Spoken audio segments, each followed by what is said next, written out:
میں کلر کہار آیا تھا، وہاں پر میری ٹریننگ تھی، تو وہاں پر ایک محترمہ سے میری ملاقات ہوئی ہے، وہ رائٹر بھی ہے، تو اس نے مجھے یہ کتاب گفٹ کی ہے۔ اس سے باتوں میں کچھ باتیں شیئر میں کر رہا تھا، تو اس میں سے ایک بات میں آپ لوگوں کو بھی بتانے جا رہا ہوں۔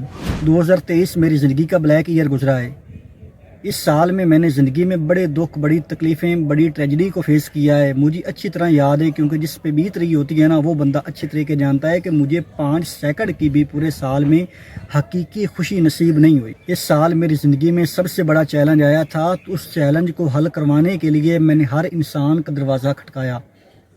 کسی نے بکرے کی ڈیمانڈ کی، بکرا دیا، کسی کو مرغا دیا، کسی کو پیسے دیے، پتہ نہیں کیا سے کیا چیزوں کو فیس کرنے کے بعد میں اس نتیجے پہ پہنچا کہ میرا وہ جو مسئلہ تھا وہ کوئی بندہ حل نہیں کر سکا۔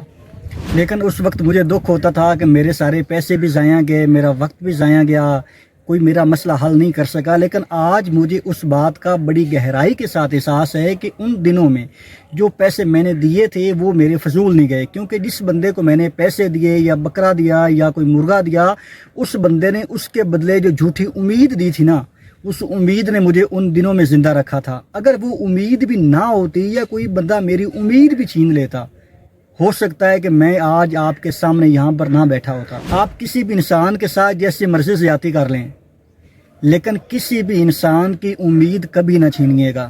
میرے نزدیک اگر کسی انسان کی آپ کے ساتھ امید جڑی ہے نا، اور آپ اس کی امید پہ پورا نہیں اترتے، تو یہ بھی ایک گناہ ہے۔